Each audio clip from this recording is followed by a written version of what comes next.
So today I'm going to be going over implicit differentiation. I've already written out the steps for how to go about it. And typically we've come across problems that are like this, and you're asked to find the derivative of it. And if we were to find the derivative of it, then we would have dy over dx. And dy over dx is just the same as y prime. I typically just use y prime. This will just end up being 2x because it was x squared. And we've seen that a lot. But what if we were to reverse y and x squared? So we have y squared equals x. That's a lot different than y equals x squared. If we were to take the derivative of x, well, that's just 1, because it's the same on the top and the bottom. And this would end up being 2y.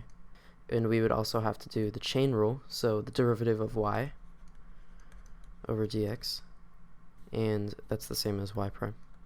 And this will end up just being 1 equals 2y times dy over dx. And then we can solve for dy dx, 1 over 2y. And that is the basic premise of implicit differentiation. I'll go into an example. What if we had this equation where x and y are both on the same side and y is squared? So we differentiate both sides like those steps I wrote out up here. So we write it like this.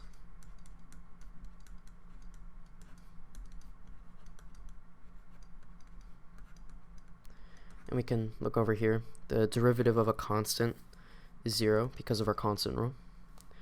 And we can take the derivative of each of these. So the derivative of x squared is 2x. And then we would add the derivative of y squared. Well, we saw it just a bit ago. It'd be 2y times the derivative of y prime. And I'm going to write it as dy dx, but I just want you to get the understanding that that is the same thing as y prime. So we have that.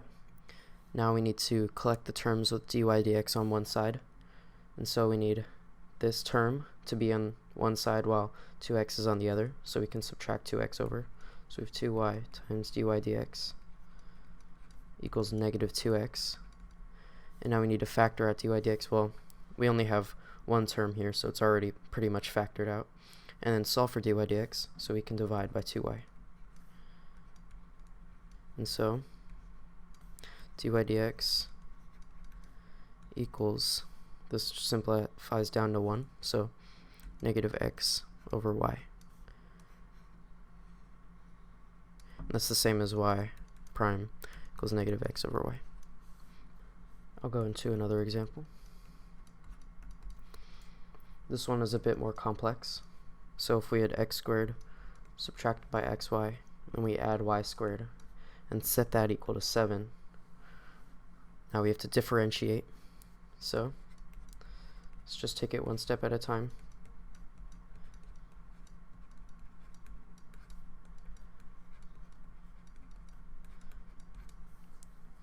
In the constant rule we can use, this is 0. And then now we take the derivative of each of these. So the derivative of x squared is 2x. You see that a lot. Here, I'm going to write this over here because the next one we have to use the product rule. We have to remember our rules for derivatives whenever we're solving. So I like to just use parentheses and then solve that as an equation by itself. So the derivative of x times y. So let's make these f and g because that's what we're used to. So the product rule is the derivative of f, which is just 1. That's because it's the derivative of x, times g, which is y, plus the derivative of g, which is dy dx, times f, which is x. And then I'm going to move this over just because we have to add on. And then now we have the derivative of y squared. we've seen that that's just 2y times dy dx because of chain rule. And now we can simplify.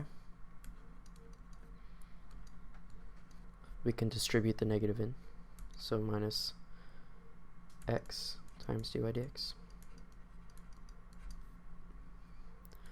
plus 2y times dy dx. That equals 0. And now the next thing we have to do is collect the terms with dy dx on one side. So we can move 2x and negative y over to the right, and we'd be left with x dy over dx plus 2y dy dx equals negative 2x because we subtracted plus y. And I'm going to move on to another page because I'm running out of space. Okay, so this is where I left off. Now we have to factor out dy dx. Well, that's easy, just factor it out here. And you get negative x plus 2y. That equals negative 2x plus y. And then divide by negative x plus 2y to solve for dy dx. So dy dx will be negative 2x plus y all over negative x plus 2y. And that's the derivative.